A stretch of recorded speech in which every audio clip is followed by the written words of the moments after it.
you look at it from this perspective.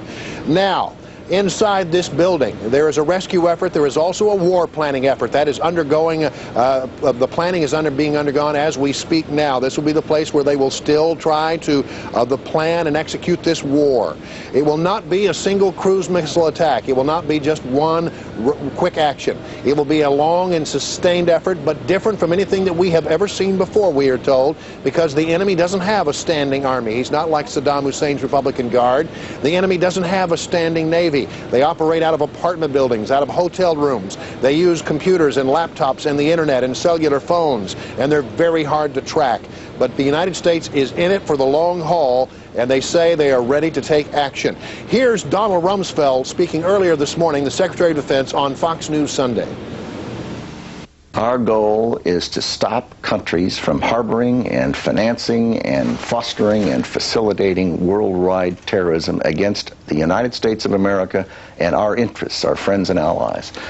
To the extent a country is doing that, they'd best stop. The DOD. Now let's take some look at some pictures from the Department of Defense cameras that have been inside the wreckage. And while I tell you a little bit about what's going on back there, there was in the last 24 hours a small landslide. Nobody was hurt, but they're concerned about the instability of the building. And before, where they had told us they thought they had the building stabilized, they now say they may need about 2 more days to make sure that is the case. They have brought in a giant piece of equipment to pulverize some of the concrete, brick, and mortar, and so they can remove it more easily. That will take place over the next 2 or 3 days. The death toll here now standing steady at 188. Rita, back to you. Brian, you talked about 188 lives lost there. What is the mood there at the Pentagon? We just heard from the president a short bit ago saying that America is resilient, trying to encourage people to get back to work tomorrow, including there at the Pentagon. What is the mood over there after this tremendous loss? Well, there's 2 moods to talk about. First, the mood of the workers, and they are just as determined and just as focused as the workers in New York City. This effort goes, it is a smaller disaster site, no doubt, but the work here is just around the clock, just as it is in New York City. The workers are just as determined and just as focused. And inside the Pentagon, there is a sense of grim determination that what has happened, these horrible acts that have been perpetrated upon the United States, will not stand. There is a quiet anger brewing among the military officials here. They are ready to respond. They're ready to do something. It's very difficult. It's not going to be like anything we've ever seen before. The response will be very different, but they are preparing and they are ready. And of course, there is some intelligence information to pass on to you, if I could, very briefly. As you know, there have been 6 people detained in New Jersey, 3 from Jersey City and 3 from Passaic, and there is information obtained by Rita Cosby and Carl Cameron, which indicates that some of those people had a lot of money on them and a one-way ticket to Syria. Osama bin Laden, as you know, has denied responsibility. I'll let that go without any other comment. Pakistan is being asked to help. And there is a report from our Carl Cameron that the Mossad has been involved in trying to provide information to the FBI. They may have come here, best information we have, and talked to the FBI recently, 2 senior Israeli intelligence officers, and they told us that there may have been as many as 200 terrorists in the United States. This was last week, remember, and that large-scale operation was apparently being planned. They didn't have any of the firm details, and they said that it would be imminent. If that information turns out to be accurate, that would have been the only early warning that the United States may have reached, as far as we know. Rita, back to you. All right, Brian. In addition to obviously the CIA informing the FBI that 2 hijackers were in the country, not aware obviously they were going to hijack the plane, but aware that they were terrorists. Indeed. Thank you very much, and Brian. They were actively looking for them for 2 weeks. That's right. Indeed, indeed. And in fact, were in the country, knew they were there, but the FBI says that they could not find them. Brian, thank you very much. We appreciate it.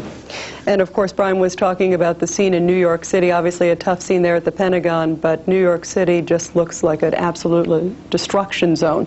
The scenes are very emotional to look at for everyone. In fact, you're looking at a live picture. You can see the smoke still smoldering there on the skyline. And the man who's been covering it from the very, very beginning is my colleague John Scott, who joins me now live. Yes, Rita, hard to believe that after 5 days those fires are still burning, even though the fire department's been pouring water on them as best it can. As Brian just mentioned, the U.S. is demanding that the government of Afghanistan hand over Osama bin Laden. Now, they are getting some help in that from the government of Pakistan. The president of that country says he will help lean on the Afghanis to try to hand over Osama bin Laden.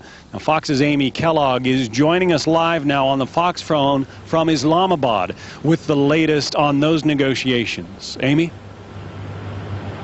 Well, John, all eyes will be on that tomorrow when this high-level delegation from Pakistan travels to Afghanistan to meet with members of the ruling Taliban party. They're going to demand that it turn over Osama bin Laden, who, of course, is the prime suspect in Tuesday's terrorist attacks. If not, they will face retaliation, massive retaliation. The Pakistani president has agreed to cooperate with the U.S. in its war against terrorism, but that puts President Musharraf in a very tough situation. Of course, Pakistan is a Muslim country. There are groups here who are sympathetic to the Taliban, and in some circles, Osama bin Laden has near cult status. President Musharraf spent the day meeting with political, religious, and media groups. During these meetings, Pakistani sources say he laid out President Bush's request for cooperation, intelligence, logistical support, and the right to put U.S. bases in Pakistan in the event of an attack on Afghanistan. Some even report he said he could let U.S. ships dock on Pakistan's coast. So far, there have been no commitments, and the Pakistani president is meeting with a lot of resistance here. There are fears of civil unrest should Pakistan back the U.S. in an attack against Afghanistan. Afghanistan has said under those circumstances, it would attack Pakistan. As for Osama bin Laden, he continues to maintain his innocence. An aide of his sent a fax to a news agency in Pakistan today saying bin Laden has pledged his allegiance to the Taliban, and staging an attack like Tuesday's would violate that. Meanwhile, Afghanistan prepares for the worst. Some Afghans are fleeing the country, and the Taliban has ordered all foreign nationals out of the country. The only 8 that remain are those who were jailed, allegedly for preaching Christianity in Afghanistan. Pakistan has said it would be much more comfortable if whatever coalition gathers is under UN as opposed to U.S. auspices. And Yemen today saying the same thing, that they would back the U.S. in its fight against terrorism, in its war on terrorism, if there was some sort of UN-backed delegation.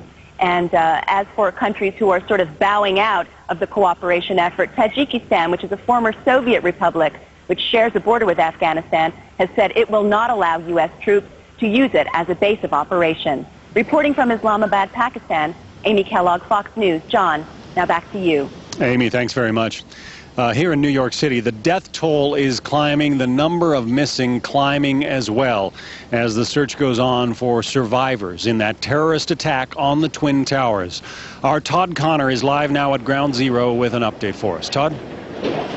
That's right, John. Some new numbers for you as trucks continue to cart out debris. Volunteers continue to bring down food and equipment for the workers. I recently saw somebody drop off a mask to a National Guardsman in order to help him breathe a little bit easier down here in some of this dust and smoke. The workers would really like to give something in return, like news of a rescue, but so far that's just not to be. Mayor Rudy Giuliani earlier today confirming that 180 people are dead, 115 of those have been positively identified, and 5,097 now listed as missing. Those all new numbers. Fortunately, it has been a nice day weather-wise down here, so workers can get a lot of work done. And even though this is still a search and rescue mission, even the city's leaders are starting to have a little bit of doubt. New York City Mayor Rudy Giuliani said at a news conference earlier today that hope is still there. We might save some lives. But the reality is, in the last couple of days, we haven't. Actually, it's been more like 4 to 5 days since they pulled someone out of the rubble alive that was initially missing in this terrorist bombing. Many of those lost in the rubble, as we all know, are firefighters and police officers, more than 300 of those. Earlier today, there was a ceremony to promote 168 firefighters in order to fill some of the voids, some of the ranks of those who are missing and some of those who have been confirmed dead in this rubble.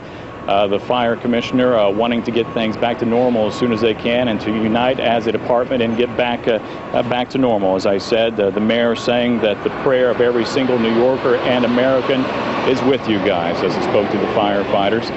2 last things the mayor said.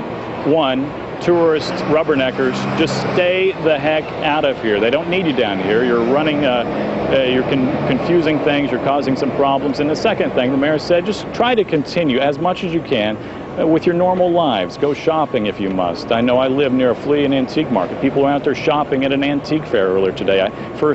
Rita, I thought that was kind of odd that people could just go about their business and do that. But that's what the mayor and other leaders down here, they want. They want people to continue with their lives. Rita, back to you. All right, Todd, thank you very much. Let's hope they can. And just a little update here. The Federal Aviation Administration has just announced that as of this afternoon, the Federal Aviation will allow mail, cargo, and parcels to go on commercial flights. Now, this was something that was banned ever since the terrorist attacks since Tuesday. Obviously, for security reasons, it was hard enough just to get the commercial flights up in the air, period, with passengers. But now the FAA, in a sign that at least the system seems to be moving a little more smoothly. In fact, earlier today, we reported that about 2/3 of the normal air traffic was underway. Typically, midday on a Sunday, there's about 6,000 or so domestic flights. These are commercial and also general aviation flights. And today, there were about 4,800, about 2/3 or so of the amount. So in a sign that things very much may be getting slowly back to normal. Of course, the airline industry itself having some problems. But the news again from the FAA saying that